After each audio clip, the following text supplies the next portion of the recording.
Hello friends, welcome back to my channel comic source. और आज के इस वीडियो में हम डिटेल में डिस्कस करने वाले हैं थॉर के सारे पावर्स और एबिलिटीज को। लेकिन ये पावर स्केलिंग सिर्फ और सिर्फ एमसीयू के थॉर पे ही बेस्ड होगी, जिसमें हम पहले तो उसकी स्ट्रेंथ को डिस्कस करेंगे, फिर ड्यूरेबिलिटी और स्पीड को, और उसके बाद उसके बाकी सारे पावर्स को भी। Now without wasting any time, let's begin. एक एसगार्डियन और ओडिन का बेटा होने की वजह से थॉर के पास इनक्रेडिबल सुपरनैचुरल पावर्स और सुपर ह्यूमन एट्रीब्यूट्स होते हैं, जो कि उसे बाकी एसगार्डियन से भी ज्यादा पावरफुल बना देते हैं। वैसे अगर थॉर की स्ट्रेंथ की बात की जाए तो वेकन थॉर के बारे में बात करने से पहले मैं थोड़ा सा प्री वेकन थॉर के बारे में डिस्कस करना चाहूंगा, जिसके बारे में बहुत सारे लोगों को ये लगता है कि वो उतना ज्यादा पावरफुल नहीं था, जो कि पूरी तरह से गलत है। तो अवेकनिंग से पहले और अपने फुल पावर्स अनलॉक करने से भी पहले थॉर अपने एनिमीज को अपने एक ही हिट से हवा में उड़ा सकता था। पावरफुल से लेके पावरफुल अपोनेंट्स जैसे मेलिकेथ और हल्क की स्ट्रेंथ को भी मैच कर सकता था। स्पेसशिप्स को बस अपने हाथों से उखाड़ सकता था,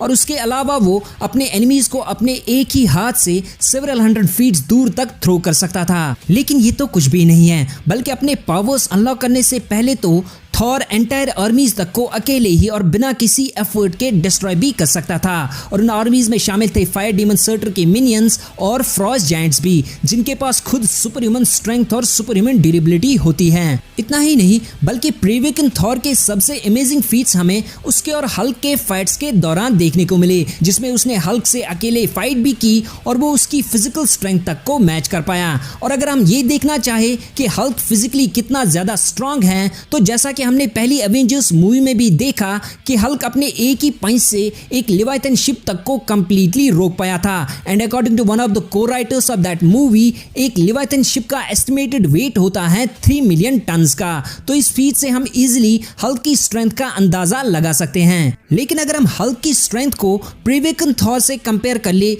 तो पहली एवेंजर्स मूवी में ही जब थॉर और हल्क की फाइट हुई, तो हल्क अपनी पूरी स्ट्रेंथ से भी थॉर को ओवर पावर नहीं कर पा रहा था। इवन कि जब हल्क ने अपने पूरे बॉडी वेट तक से थॉर को सप्रेस करने की कोशिश की, तो इससे हमें यह आइडिया मिलता है कि प्री-वेकन थॉर अपनी स्ट्रेंथ से 3 मिलियन टन्स तक के वेट को इजीली मूव कर सकता था। पर प्री-वेकन थॉर की सबसे अमेजिंग फीट हमें देखने को मिली थी एवेंजर्स एज ऑफ अल्ट्रॉन में, जब उसने आयरन मैन की हेल्प से और अपने हैमर के बस एक ही हिट से एक पूरी स्ट्री को डिस्ट्रॉय कर दिया। और जब इस फीट को कैलकुलेट किया गया तो ये 3.266 गीगा टन्स के बराबर मेजर हुआ। And to put it in perspective, तो दुनिया का सबसे पावरफुल डेटोनेट किया गया न्यूक्लियर वेपन सौर बम था, जिससे 50 to 58 मेगा टन्स तक की एनर्जी रिलीज हुई थी। अब अगर इसी को थॉर के सोकोविया फीट से कंपेयर किया जाए, तो उससे में ये पता चलता है कि प्री-वेकन थॉर के हैमर की वो एक स्ट्राइक सौर बम से 65 टाइम्स स्ट्रॉन्गर थी। नाउ आई होप कि आपका प्री-वेकन थॉर को लेके पर्सपेक्टिव चेंज हुआ होगा। पर अगर आपको प्री-वेकन थॉर बहुत ही ज्यादा पावरफुल लगा, तो मैं आपको बता दूं कि प्री-वेकन थॉर अवेकन थॉर के सामने कुछ भी नहीं है। तो अपने फुल पावर्स अनलॉक करने के बाद थॉर बेसिकली यूनिवर्स के सबसे स्ट्रॉन्गेस्ट और सबसे पावरफुल कैरेक्टर्स में से एक बन गया। और इसके बाद वो पहले तो हल्क को अपने एक ही पंच से नॉकआउट कर पाया, और फिर वो गॉडेस ऑफ डेथ हेला की स्ट्रेंथ को कुछ टाइम के लिए मैच भी कर पाया। एंड एज वी नो कि हेला इतनी ज्यादा स्ट्रांग है कि वो पूरे एसगार्ड को अकेले ही डिफीट कर पाई थी, और उसने अपने एक ही हाथ से थॉर के हैमर को भी विदाउट एनी एफर्ट डिस्ट्रॉय कर दिया, जो कि हेला की स्ट्रेंथ को इजीली स्टार लेवल बना देता है। सो थॉर का हेला के साथ कुछ टाइम के लिए टो टू टो फाइट करना अपने आप में ही एक बहुत ही बड़ी फीट कहलाती है। इतना ही नहीं, बल्कि थॉर लव एंड थंडर में तो थॉर गॉड बुचर तक की स्ट्रेंथ को मैच कर पा रहा था। और गॉर इतना ज्यादा स्ट्रांग और पावरफुल है कि खुद ज़्यूस ने भी ये कहा था कि गॉर पूरी ओमनिपोटेंसिटी को अकेले ही हरा सकता है, जिसमें कि सबसे पावरफुल गॉड्स रहते हैं पूरे यूनिवर्स के। उसके अलावा गॉर अपने शैडो कंस्ट्रक्ट्स की हेल्प से बायफ्रॉस्ट के पुल तक को रेजिस्ट कर पाया था, जो बायफ्रॉस्ट अपने वर्म होल से स्टार्स तक को भी सक कर सकता है। तो थॉर का गॉड बुचर की स्ट्रेंथ को मैच करना खुद थॉर को भी काफी ज्यादा स्ट्रांग बना देता है। लेकिन अगर अवेकन थॉर के स्ट्रेंथ की सबसे अमेजिंग फीट को कंसिडर किया जाए, जो कि हमें देखने को मिली थी एवेंजर्स इन्फिनिटी वॉर में, जब थॉर ने फौज को रीस्टार्ट करने के लिए अपनी स्ट्रेंथ से निडवेलर के रिंग्स तक को मूव किया, जो कि साइज में अकॉर्डिंग टू वीएफएक्स सुपरवाइजर एक स्मॉल मून के बराबर है। तो उससे थॉर की स्ट्रेंथ को एक स्मॉल मून या एक कंटिनेंट के बराबर कंसिडर किया जाएगा। यानी थॉर अपनी स्ट्रेंथ से कंटिनेंट से लेके स्मॉल मून्स तक को भी मूव कर सकता है। Now just like his superhuman strength, Thor की एसगार्डियन फिजियोलॉजी उसे प्रोवाइड करती है इमेंस लेवल की सुपरह्यूमन ड्यूरेबिलिटी भी, क्योंकि थॉर की स्किन, मसल्स और बोन टिश्यू की डेंसिटी नॉर्मल ह्यूमंस के मुकाबले कई गुना ज्यादा होती है। सो थॉर अपनी ड्यूरेबिलिटी से योटनहाइम के एक्सट्रीम कोल्ड तक को विथस्टूड कर पाया है, मुस्फलहाइम की एक्सट्रीम हीट को झेल पाया है, और उसके अलावा वो पॉइंट ब्लैंक रेंज पे ओडिन के लेजेंडरी स्पीयर गंगनियर के मल्टीपल ब्लास्ट तक को भी सर्वाइव कर पाया। और गंगनियर ऐसा वेपन है जो कि चैनल करता है ओडिन फोर्स को, और ओडिन फोर्स इजीली यूनिवर्स की सबसे पावरफुल एनर्जीज में से एक है। इतना ही नहीं बल्कि गंगनियर के इन्हीं अटैक्स ने तो फ्रॉस्ट जायंट्स तक को इजीली डिसइंटीग्रेट किया है, जिनमें खुद किंग लॉफी भी शामिल हैं, जो कि गंगनियर के बस एक ही ब्लास्ट से पूरी तरह वेपराइज हो गया था। यही नहीं बल्कि अपने पावर्स अनलॉक करने से भी पहले थॉर इतना ज्यादा ड्यूरेबल था कि वो एक तो हल्क के मल्टीपल पावरफुल ब्लोज को इजीली झेल पाया था, और उसके अलावा वो रियलिटी स्टोन के डायरेक्ट अटैक्स तक को बिना किसी इंजरी के विथस्टैंड कर पाया, और ऐसा करना बिल्कुल भी कोई मामूली बात नहीं है। लेकिन ये तो कुछ भी नहीं, बल्कि अपने पावर्स अनलॉक करने के बाद तो थॉर की ड्यूरेबिलिटी पहले से भी बहुत ज्यादा इंक्रीज हो गई, जिससे कि वो हेला के पावरफुल अटैक्स तक को बिना किसी इंजरी के विथस्टैंड कर पाया, थैनोस से बहुत ही बुरी तरह से पिटने के बाद भी कॉन्शियस रह पाया, पावर स्टोन के डायरेक्ट टच को भी झेल पाया, और उसके अलावा वो पावर स्टोन से किए गए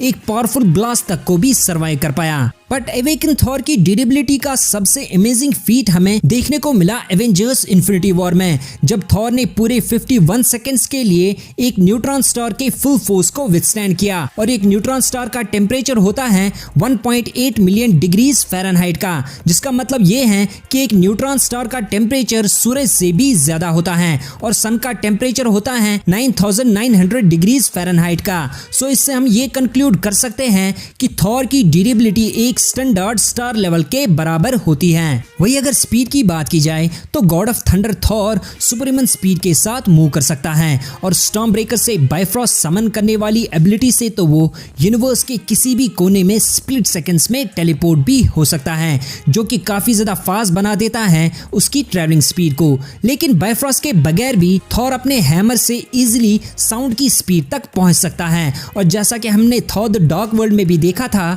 कि थॉर का हैमर यानी म्योनियर मार्क 1133 तक की स्पीड को रीच करने के केपेबल हैं, जो कि म्योनियर को मैसिवली हाइपरसोनिक बना देता है। यही नहीं बल्कि एवेंजर्स एज ऑफ अल्ट्रॉन में तो थॉर की सुपर स्पीड को काफी अच्छी तरह से शो किया गया था, जब वो क्विक सिल्वर के एक्सेलरेटेड पर्सन शिप से भी मूव कर रहा था, और वही कैप्टन अमेरिका और आयरन मैन दोनों ही थॉर के कंपैरिजन में बिल्कुल ही रुक गए थे। उसके अलावा एमसीयू में क्विक सिल्वर की स्पीड को मार्क 14,956 के बराबर बताया गया है। सो थॉर का क्विक सिल्वर की स्पीड की तरफ रिएक्ट करना और उसकी तरफ अपना हैमर थ्रो करना थॉर को भी मैसिवली हाइपरसोनिक से भी ज्यादा फास्ट बना देता है। Now if we talk about Thor's lightning powers, तो थॉर की लाइटनिंग इतनी ज्यादा पावरफुल होती है कि वो उससे थैनोस और हल्क को स्टन करने से लेके ईथर तक को डिस्ट्रॉय कर पाया था, जो कि बाद में फिर रिफॉर्म हो गया। उसके अलावा एवेंजर्स मूवी में तो थॉर के लाइटनिंग अटैक से आयरन मैन का आर्मर 400% तक चार्ज हो गया था,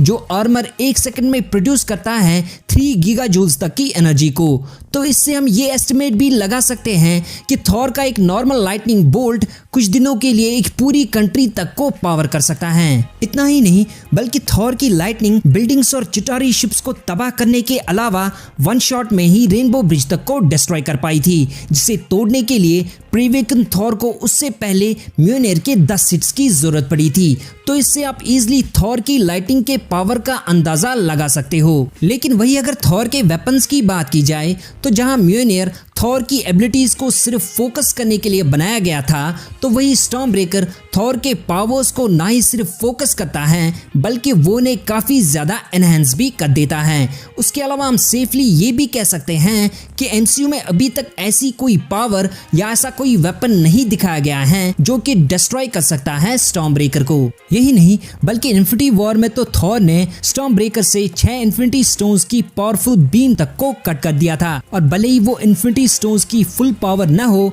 पर infinity gauntlet with infinity stones जो कि एक यूनिवर्सल लेवल वेपन है, तो उसकी पावरफुल बीम को ऐसे कट कर देना स्टॉर्म ब्रेकर को भी at least Galaxy level weapon बना देता है। सो आप खुद ये आइडिया लगा सकते हो कि थॉर स्टॉर्म ब्रेकर के साथ कितना ज्यादा पावरफुल है। लेकिन आज के लिए बस इतना ही, और अगर आपको मेरा ये वीडियो अच्छा लगा तो इस वीडियो को लाइक करो, शेयर करो, और अगर आप ऐसे और वीडियोस देखना चाहो तो मेरी चैनल को सब्सक्राइब कर लो और बेल आइकन भी दबा दो ताकि आपको मेरे आने वाले वीडियोस की नोटिफिकेशंस मिलती रहे। तब तक के लिए टेक केयर।